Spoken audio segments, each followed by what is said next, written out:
Selain membuat lebih terawat dan juga bersih, pria keturunan Betawi asli yang satu ini membuat sejumlah program untuk menjaga kelestarian Sungai Ciliwung di ibu kota Jakarta. Sehingga sungai ini tentunya bisa dimanfaatkan oleh masyarakat sekitar. Seperti apa kegiatannya? Berikut kita saksikan informasinya. Ada banyak komunitas yang fokus membersihkan sungai. Berbeda dengan komunitas Mat Peci alias masyarakat peduli Ciliwung ini. Selain kegiatan bersih-bersih sungai setiap hari, Usman Firdaus, pendiri Mat Peci, membuat sejumlah program kegiatan lain. Di antaranya konservasi Ciliwung, urban farming, bank sampah, sekolah Sungai Ciliwung, hingga Mat Peci Rescue. Daerah Sungai Ciliwung yang dikelola Mat Peci dimulai dari jembatan Universitas Indonesia sampai Kampung Malayu, Jakarta Timur. Di sepanjang titik sungai ini, Usman mengembangkan 10 titik pemantauan sungai dan edukasi. Misalnya saja, mengelola sampah dan wisata rafting di sekolah Sungai Ciliwung. Urban farming atau penanaman pohon produktif dan sayuran, serta budidaya ikan hingga jogging track di sepanjang jalur sungai agar warga bisa berolahraga di sepanjang jalur itu. Hingga kini, Usman memiliki 130 anggota reguler serta ratusan orang sukarelawan yang tersebar di sejumlah titik di Jakarta. Hebatnya lagi, komunitas Mat Peci memiliki berbagai fasilitas seperti saung, musola, dan toilet. Bukan hanya simpati dari masyarakat, berkat kegigihannya, Usman sempat mendapat penghargaan Kalpataru pada tahun 2011 dan 2014. Kedepannya, Usman berharap program-program komunitasnya bisa menginspirasi 13 sungai lainnya di Jakarta. Ya, biasa untuk mengetahui informasi lebih lanjut terkait dengan komunitas Mat Peci ini, kita sudah terhubung dengan pendirinya, ada Bapak Usman Firdaus yang sudah berada di tengah kita pagi ini. Selamat pagi Pak Usman, apa kabar? Selamat pagi Mas, kabar baik, sehat, alhamdulillah. Oke, Pak Usman, ini kita tahu tadi sudah mendengarkan ya cerita mengenai Mat Peci. Arti dari Mat Peci ini apa sih sebenarnya? Mat Peci ini sebetulnya singkatan ya, masyarakat peduli Ciliwung.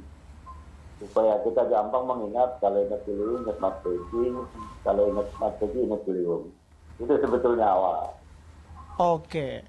Kita tahu bahwa Sungai Ciliwung ini kan punya banyak masalah ya. Dulu kalau kita mendengar berita banjir di Jakarta, pasti yang disalahin ini Sungai Ciliwung. Tapi kalau Pak Usman sendiri apa nih triggernya sehingga mendirikan komunitas yang concern terhadap Sungai Ciliwung?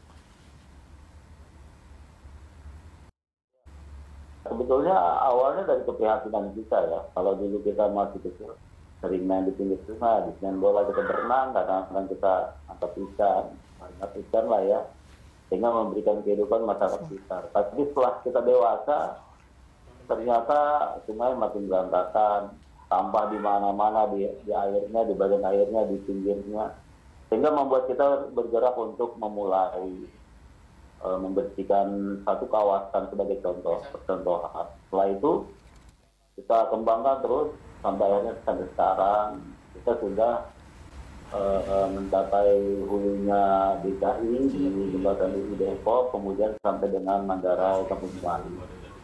Kemudian kita juga sudah sampai hulu hilir nih Mas. Jadi hulunya juga kita ikut membina, hilirnya juga sampai dengan Muara Teluk Jakarta. Jadi memang kesadaran ini harus muncul karena kita coba menangani sungai tidak bisa setengah hanya di tengah atau di hulu saja atau di hilir, tapi harus dari hulu ke hilir. Begitu. Jadi kita mulai dengan satu spot, memberi contoh, setelah selesai satu spot yang lain kita replikasi sehingga dari hulu ke hilir kita sudah bisa membuat. Artinya upaya pembersihan ini juga harus secara menyeluruh begitu ya Pak ya? Nggak bisa kita hanya konsen di satu titik tapi dari hulu atau hilirnya sendiri itu tidak ada pembenahan begitu ya Pak ya?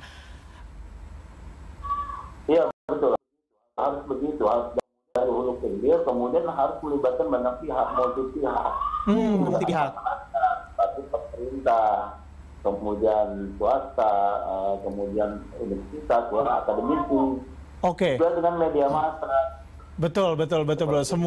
Semua pihak harus terlibat ya dalam upaya-upaya menjaga lingkungan dan juga khususnya di Jakarta ini gitu loh. Pak Usman, ini sudah sejak tahun berapa bergerak ini? Kita mulai bergerak sebetulnya tahun 2006 dengan 2006. kelompok hijau, kelompok tani di Toko Rejo Lestari.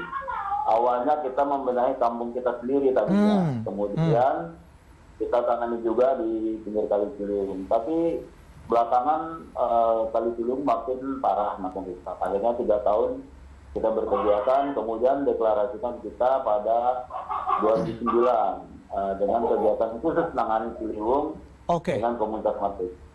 Nah, kalau dari pengamatan Pak Usman nih, dari tahun 2006 ketika memulai ini sampai sekarang, apa perubahan yang paling terlihat? Apakah kesadaran masyarakatnya sudah mulai tumbuh? Apakah kalinya juga sudah artinya bahwa sudah lebih bersih dibandingkan sebelumnya?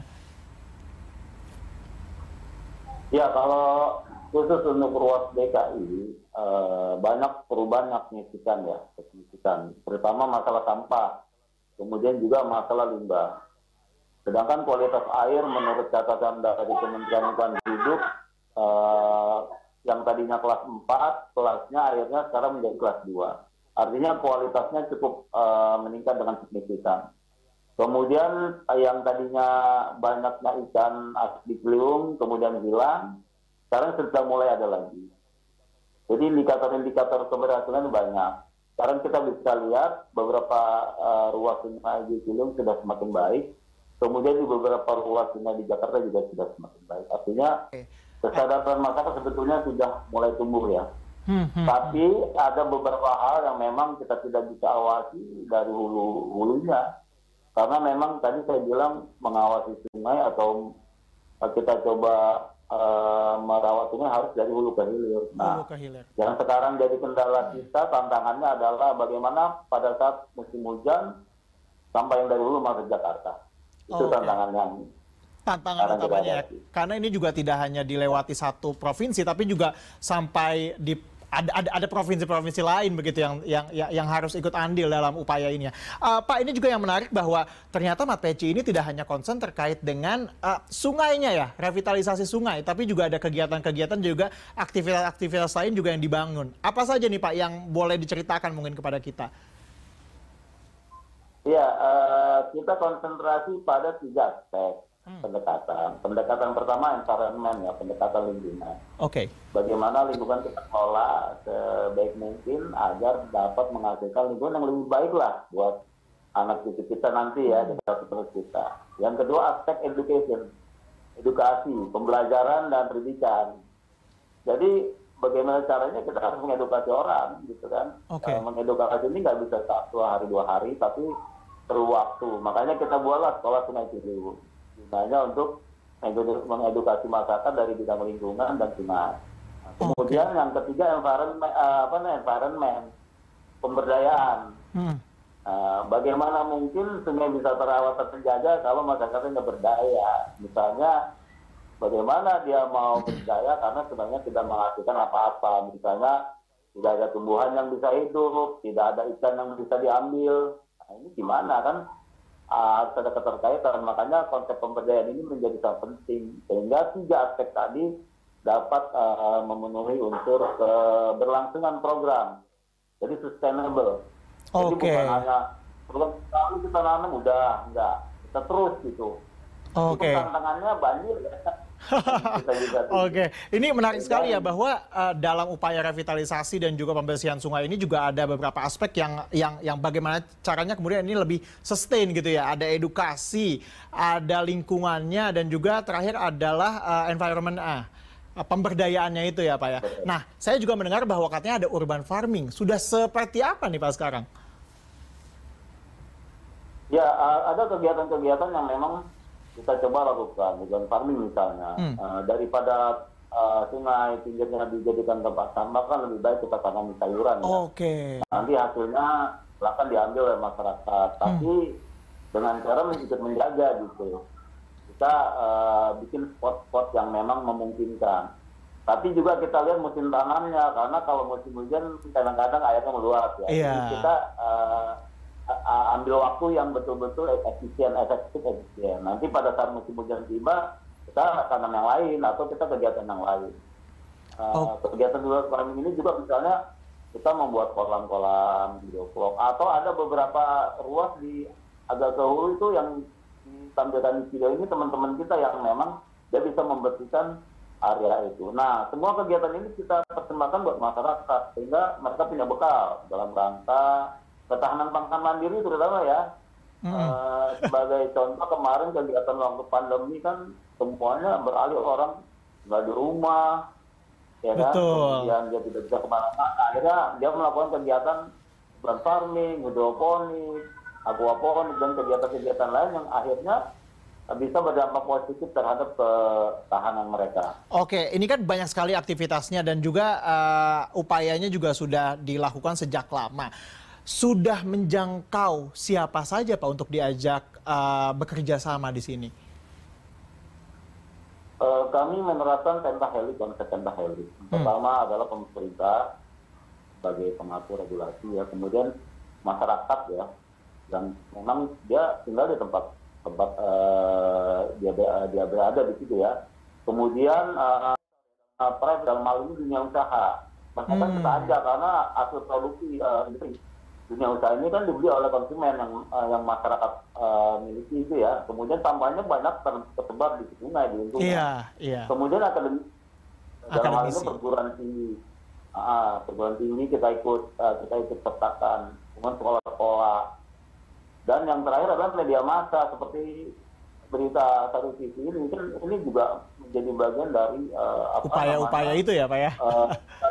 Ya. Salah satu kita menyebarluaskan informasi gitu. Oke. Kok bisa gitu di lingkungan, sehingga bisa mudah-mudahan bisa ditiru di tempat lain. Betul. Dan karena jangkauannya dari usia dini sampai lansia. Betul. Oke, Pak, terakhir terkait dengan fokus dan juga target di tahun ini, ingin sebesar apa atau seperti apa nih MatPeci di tahun 2023 ini? Target kita nasional sudah tercapai, Mas. Jadi untuk wilayah Ciliwung dan sekitarnya Jakarta sudah selesai gitu ya.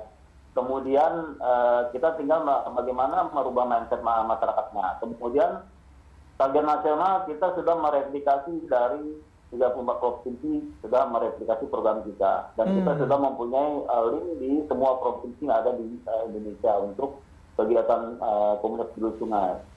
Kemudian target yang ingin kita capai lagi untuk international forumnya nih. International forum ya. Masih kita seperti kemarin kita sudah mulai di Labuan Bajo waktu Hari Air Dunia untuk Asia Pasifik. Nah, mudah-mudahan tahun ini kita bisa menebut dalam Hari Air Dunia.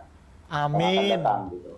Oke, amin Pak Usman, kita doakan bersama bahwa inisiatif yang digerakkan oleh Pak Usman ini bisa dibagikan tidak hanya di Indonesia tapi juga di internasional ya, karena ini bisa menularkan semangat menjaga lingkungan, kemudian juga pentingnya sungai bagi kehidupan kita Pak Usman, terima kasih atas perbincangan singkat kita pagi ini, semoga sehat selalu dan juga salam buat teman-teman di sana Pak Usman.